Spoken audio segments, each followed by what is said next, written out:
एक दानिश्वर ने कहा था, फलों की दुकान पर एक फकीर आया और फल बहुत सारे रखे हुए थे। एक बूढ़ा फकीर, उसको आम खाने की ख्वाहिश पैदा हुई। उसने दुकान वाले से कहा कि मुझे अल्लाह के नाम पर कुछ दे दो।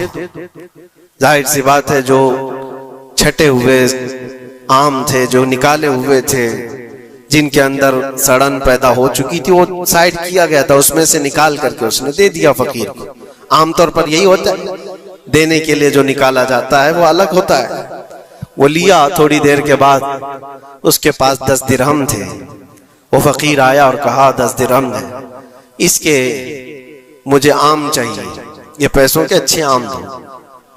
तो 10 दिरहम लिया दुकान वाला और अच्छे से चुन करके 2 आम उसको दिया जो बनते थे।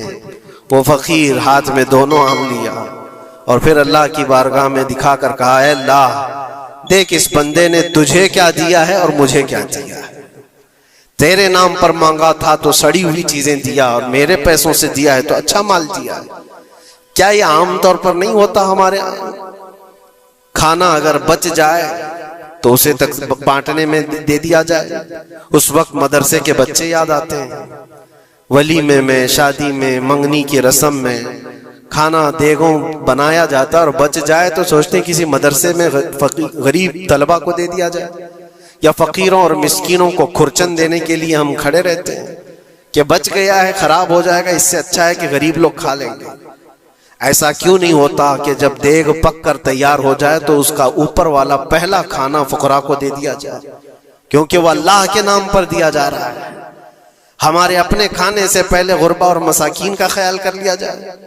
इसीलिए मुझे वो बात याद आती है, रसूल मुकर्रम सल्लल्लाहु तआला अलैहि वसल्लम की आदत करीमा थी, जब आपके दस्तरखान पर कोई फकीर आता तो अल्लाह के नबी सल्लल्लाहु अलैहि वसल्लम के दस्तरखान पर जो कुछ होता सबसे पहले उसको पेश कर देते। हुजूर पाक सल्लल्लाहु अलैहि वसल्लम रमजान के महीने में दस्तरखान पर बैठे हुए हैं। एक मुसाफिर आया बड़ी दूर से, वो हुजूर को मिलने के लिए आया था। हुजूर पाक सल्लल्लाहु अलैहि वसल्लम अस्हाबे सुफ़ा के साथ, जो 70 सहाबा, गरीब सहाबा हुजूर के दर पर पलते थे, उनके साथ इफ्तारी कर रहे थे। और एक मुसाफिर आया, उसको बुलाया गया, आ जाओ दस्तरखान पे।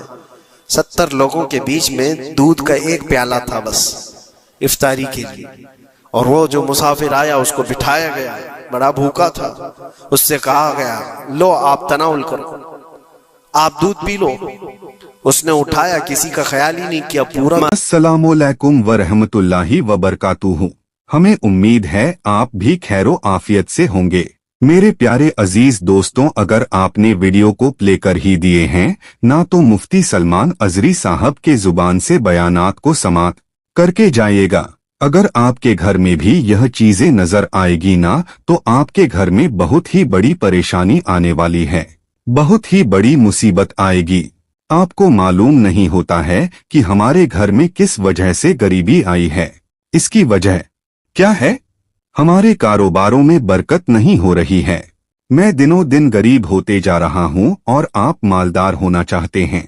तो आज आपको यह जानना है कि अगर आपके घर में ये चीजें नजर आगी तो आपके घर में मुसीबत आना लाजमी है, जरूरी है। तब वो जो हमारे घर में मुसीबत आएगी उसको हटाना भी जरूरी है। तो चलिए सबसे पहले मुफ्ती सलमान अजरी साहब के जुबान से बयानात को समात कर लेते हैं कि घर में गरीबी आने की क्या निशानी है, किस वजह से आती है, इसका रीजन क्या है, घर में क्या चीजें रखने से गरीबी आती है और क्या चीजें रखने से नहीं आती है। चलिए आज ये सब जानने के लिए, पूरा इंफॉर्मेशन समझने के लिए मुफ्ती सलमान अजहरी साहब के जुबान से बयानात को समात कर लेते हैं। हमारा दिल छोटा है, उसी वक्त अंदाजा हो जाना चाहिए कि मेरे दिल में वसाअत कितनी है, कुशादगी कितनी है। आजमा करके देख लेना, इफ्तारी के टाइम पे थोड़ा सा तुम्हारा शरबत कोई उठा ले या कोई फ्रूट तुम्हारे इधर से उधर कर दे दस्तरखान पर। झगड़े होते हैं बहुत सारे, गुस्से में आग बगोला होता है, लाल पीला होता है, पता नहीं क्या क्या सुना देगा। दिन भर का सब्र किया हुआ आदमी वो इफ्तारी पर मौजूद छोटे से टुकड़े फ्रूट के अपने दूसरे भूखे भाई को देना नहीं चाहता।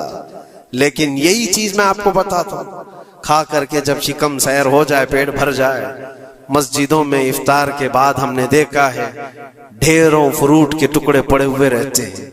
अब उसकी तरफ कोई देखता भी नहीं, पेट भर चुका है, वही फ्रूट है, वही शरबत है, वही सब कुछ है, लेकिन वो गिरा हुआ है, पड़ा हुआ है, कहीं तो गटरों और नालियों में फेंक दिया जाता है, या अगर कोई खाने वाला ना हो तो फिर रमजान में मांगने वाले या फकीरों को ढूंढा जाता है। अपना पेट भर जाने के बाद फिर फकीरों को ढूंढना, ये वो इम्तिहान नहीं है जो इब्राहिम अलैहिस्सलाम ने दिया था। हाँ, अल्लाह के नबी सल्लल्लाहु तआला अलैहि वसल्लम के जो अखलाक थे वो सहाबा में भी थे। सहाबा इकराम रिदवानुल्लाहि तआला अलैहिम अजमईन की वो बातें मैं आपको बताऊं। हुजूर पाक सल्लल्लाहु अलैहि वसल्लम की बारगाह में एक मेहमान आता है रात के वक्त, और हुजूर सल्लल्लाहु अलैहि वसल्लम अपने सहाबा में फरमाते हैं, है कोई जो मेरे मेहमान की मेहमान नवाजी करे, अल्लाह उसे जन्नत से खाना खिलाए। सहाबा तो जाहिर सी बात है हर नेकी को बढ़ चढ़ करके लेते थे। एक सहाबी थे हजरत तलहा रदी अल्लाह तआला अन्हु, उन्होंने कुछ देखा ही नहीं घर में है कि नहीं है, फौरन कहा या रसूल अल्लाह इस मेहमान को मैं ले जाता हूँ। हुजूर पाक सल्लल्लाहु अलैहि वसल्लम से दरखास्त की और लेकर के घर आ गए। पता चला बीवी को ने कहा पहले तो हमारा खुद का ही खाना नहीं है, आप मेहमान भी ले आए। साहबी रसूल ने अपनी बेगम से पूछा कितना है, कहा एक आदमी सिर्फ खा सकता है। और घर में कितने लोग हैं? शोहर, बीवी और एक छोटा बेटा। अब एक मेहमान आया हुआ है। साहबी रसूल ने अपनी इस फिक्र का इजहार किया बेगम से कि अब क्या होगा, एक आदमी खा सकता है और 4 लोग यहाँ मौजूद हैं। अल्लाह अकबर, वो खवातीन भी हुजूर के जमाने की कैसे थी। उन्होंने कहा अपने शोहर से, घबराइए मत, मैं बच्चे को थपकियां देकर सुला दूंगी, आज ऐसे सुला दूंगी, और दस्तरखान पर जब बैठे हैं आपको खाना में परोस दूंगी, और फिर बत्ती अचानक गुल कर देंगे, चिराग बंद कर दिया जाएगा, आप खाने जैसा मुंह चलाते रहे और उस मेहमान को लगे कि आप भी खा रहे हैं, और खाना पूरा उसके सामने रखें ताकि वो पेट भरकर खा ले। एक आदमी के खाने के लिए ये हीला किया जा रहा है, खुद भी भूखे हैं।